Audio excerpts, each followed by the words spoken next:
Unit 29. Word list. Analogous. If something is analogous to another thing, then it is like it in certain ways. The relationship with his teacher was analogous to that of a son and mother. Binoculars. Binoculars are a device used for seeing things that are far away. He could see the ship on the horizon only if he used his binoculars. Bulk. The bulk of something is its great size. The large elephant moved its bulk with legs as strong as tree trunks. Comprise. If something comprises something else, it consists of or is made up of it. Our school's football team is mostly comprised with seniors. Depict. To depict something means to show or portray it, often using art. The statue's face depicted the general's determination and courage. Dual. If something is dual, then it is made up of two parts. The room had a dual function. It was a living room, but at night it was a bedroom. Fahrenheit. Fahrenheit temperature is a scale where water freezes at 32 degrees and boils at 212 degrees. When the temperature dropped at 32 degrees Fahrenheit, it started snowing. Fulfill. To fulfill something means to achieve or finish it.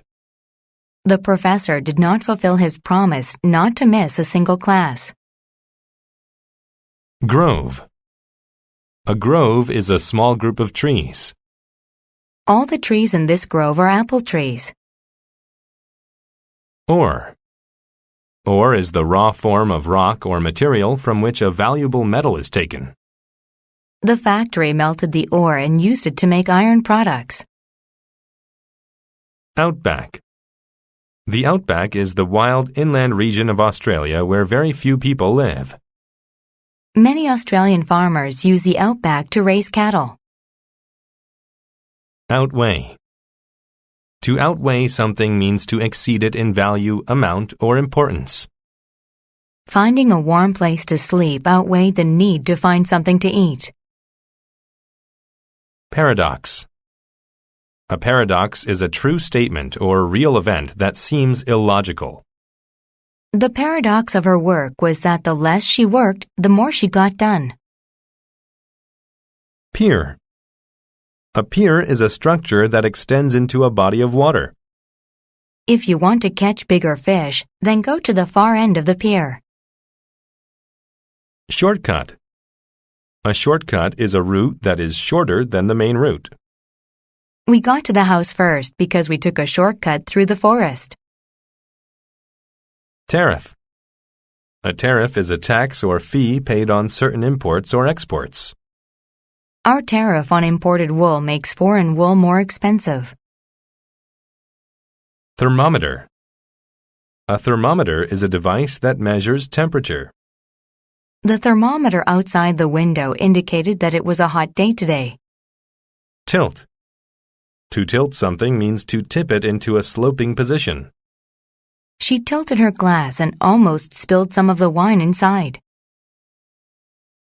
Vice versa. If a statement is vice versa, then its two main ideas are switched with one another. Students learn from their teachers and vice versa. Whereabouts. The whereabouts of someone or something is the place where they are. The police looked for the lost dog, but its whereabouts were still unknown. The shortcut. A truck driver was driving cargo from the outback to the coast.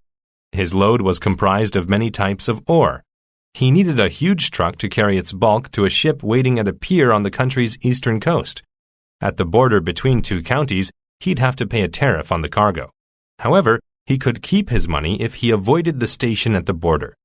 He worried about getting in trouble for not paying the tariff, but the thought of extra money outweighed this concern. He took out his road map. To his surprise, it depicted a small road that had a dual advantage. It not only avoided the border station but also was a shorter route to the coast. He decided to take the shortcut. However, Along his journey, he soon ran into problems. First, he had to cross a small wooden bridge. His truck weighed too much for the bridge. It was analogous to an elephant trying to stand on a tree branch. The bridge started to break as the truck crossed, and the trailer tilted to the right. Fortunately, the truck made it safely across, but most of the ore fell into the river below. Next, it was a very hot day. The thermometer read over 100 degrees Fahrenheit. The truck's engine became too hot, so the driver parked it in the shade of a grove of trees until it cooled down. Later, he took a wrong turn. He stopped and took out his binoculars. He scanned his surroundings and eventually discovered a landmark that led him back to the proper route. Finally, he arrived at the pier, but the ship wasn't there. When he asked about the ship's whereabouts, a man said that it had left 30 minutes ago. He had not fulfilled his duty. He realized then the paradox of the shortcut. The shortest route can be the longest, and vice versa, a long route may be the fastest.